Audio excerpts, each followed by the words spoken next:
ठीक करो, जाना है किधर मालूम नहीं। समय आ जाए। हमारे हिंदू धर्म में 4 अवस्था बनाई गई है। आखिरी जो भजन कीर्तन की है, जब समय आ जाए तो भजन कीर्तन में लग जाइए। मोह माया दुनिया का छोड़ दीजिए, प्रभु का नाम जपिए, क्योंकि आखिरी में वही जाएगा। बाकी तो ये शरीर मिट्टी की है, यही रह जाएगी।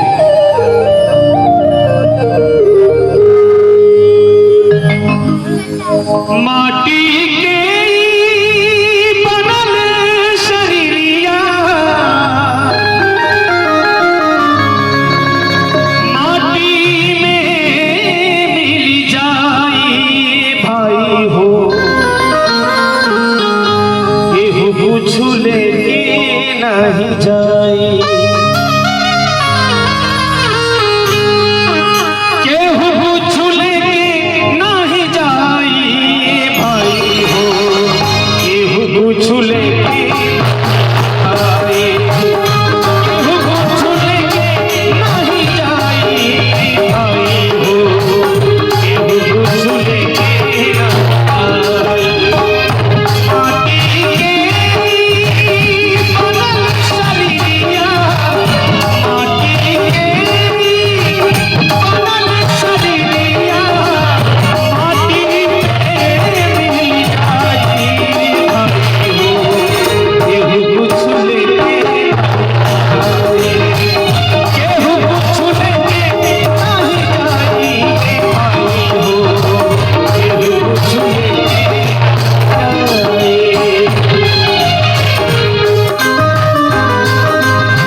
दुनिया के रास्ता होला, चाहे पाप करी चाहे पुण्य करी। विश्वास करी, जब आदमी पाप करे खातिर पहला कदम बढ़ावेला तो अंतरात्मा एक बार जरूर रोके, लेकिन ना ये गलत होता। गलत काम करने से पहले 1 बार 2 बार 4 बार, यहाँ तक कि जब तक आप गलत करते हैं तब तक आपकी आत्मा आपका साथ नहीं देती, गवाही नहीं देती।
लास्ट में वही 4 लोग 4 कंधे, वही बांस की डोली, चद्दर बदल जाती है। अगर औरत शमशान घाट जा रही है तो लाल हो जाता है, पुरुष जा रहा है तो सफेद हो जाता है। चार कहरिया बांस की डोलिया, कापर लले की चदरिया, चदरिया कापर लले की चदरिया।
धन्यवाद आप सभी, आपके लिए तालियां, मेरे लिए प्यार है, आशीर्वाद है।